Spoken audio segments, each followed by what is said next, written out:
செல்லக்குட்டீஸ் mini vlog டே 40 தான் இருக்கும். காலைல இத்தும் தாரிக்காவும் ரொம்ப ஏர்லியாகவே எழுந்துட்டாங்க. ஒரு 6 o'clock போலவே எழுந்துட்டாங்க. இத்துக்கு ஸ்கூல் இருந்துச்சு. ஸோ இத்து எப்போவுமே 8 o'clock எழுந்து 8:40க்கு ஸ்கூலு. ஆனால் 8 o'clock தான் எழுந்து ரஷ்ஷப்பாக கிளம்பி ஓடுவோம்.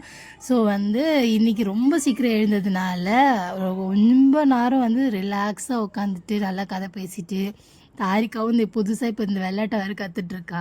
யானையில் 2 கை உள்ளே போட்டு சுற்றுறது எவ்வளோ சந்தோஷம் அந்த அம்மாவுக்கு. ஒரே சிரிப்பு தான். முன்னாடி வேறு 2 பல் வளர்ந்துருக்கா. அழகாக அந்த பொக்கவையை காமிச்சிட்ருப்பான்.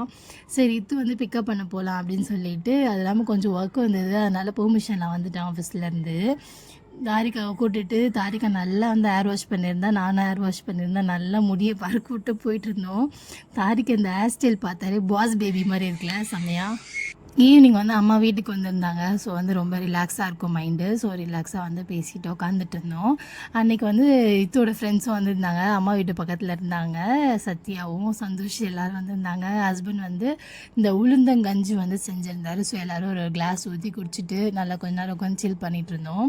தாரிக்கா இந்த ஸ்வீட் கார்னை கடிக்கிறன்ற பேரில் போட்டு ஒரே நச்சுக்கு நச்சுக்குன்னு பண்ணி எலி கொதிர்ற மாதிரி ஆக்கிட்டு ஒரே சிரிப்பு அந்த அம்மாவுக்கு. நாங்கள் சொல்ல இப்போ அந்த அம்மாவுக்கு மேலே 4 பல்லு கீழே 4 பல்லுன்னு செமையாக வளர்ந்துச்சு. நல்லா போட்டு எல்லாத்தையும் கடிக்குது. நல்லா எலிக்குட்டி மாதிரி பண்ணுறா வேலை. சேட்டைக்காரியாக இருக்கா.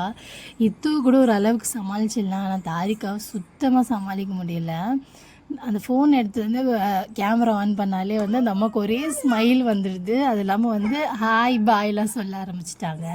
ஹஸ்பண்ட் ஆஃபீஸ்க்கு ஒரு விஷயமா வந்திருந்தாரு. ஸோ 2 பேருமே ஆக்சிஸ் ஐடி கார்டு போட்டிருந்தோம். செல்ஃபிலாம் எடுத்துகிட்டு இருந்தோம். 2 பேரும் ஒரே ஆஃபீஸில் ஒர்க் பண்ண எப்படி இருக்கும்ல, மாசாக இருக்கும், ஜாலியாக இருக்கும். என்னோட தம்பி நிவாஸ் என் டீம் ஒரே டீமு. ஸோ இத்துக்காக ஒரு சாக்லேட் வாங்கி கொடுத்துருந்தான். ஸோ அதை எடுத்துகிட்டு இத்துக்கு சர்ப்ரைஸ் பண்ணலாமே அப்படின்னு சொல்லிட்டு கண்ணும் போட சொல்லி அவனுக்கு சாக்லேட் கொடுத்தேன். அவனுமே ஹாப்பி. அந்த சாக்லேட் எம்மையாக சாப்பிட்டுட்டோம். 2 பேருமே ஷேர் பண்ணி ஏமாற்றி சாப்பிட்டுட்டேன். ஸோ இந்த மில்கி பார்லாம் சாப்பிட்டா அப்படியே சொர்க்கம் மாதிரி இருக்கும்ல. உங்களுக்கும் அப்படி தான் இருக்குமான்னு சொல்லிட்டு கமெண்ட் பண்ணுங்கள்.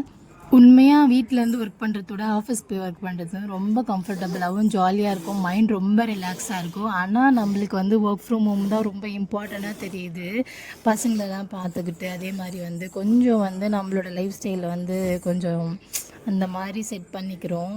ஆனால் ஆஃபீஸ்க்கு போய் ஒர்க் பண்ணுறது ரொம்பவே கம்ஃபர்டபுள். நம்ம ஒர்க் முடிச்சோமா நம்ம வீட்டுக்கு வந்தோமா அந்த மாதிரி இருக்கும். ஆனால் ஒர்க் ஃப்ரம் அப்படி இல்லைங்க.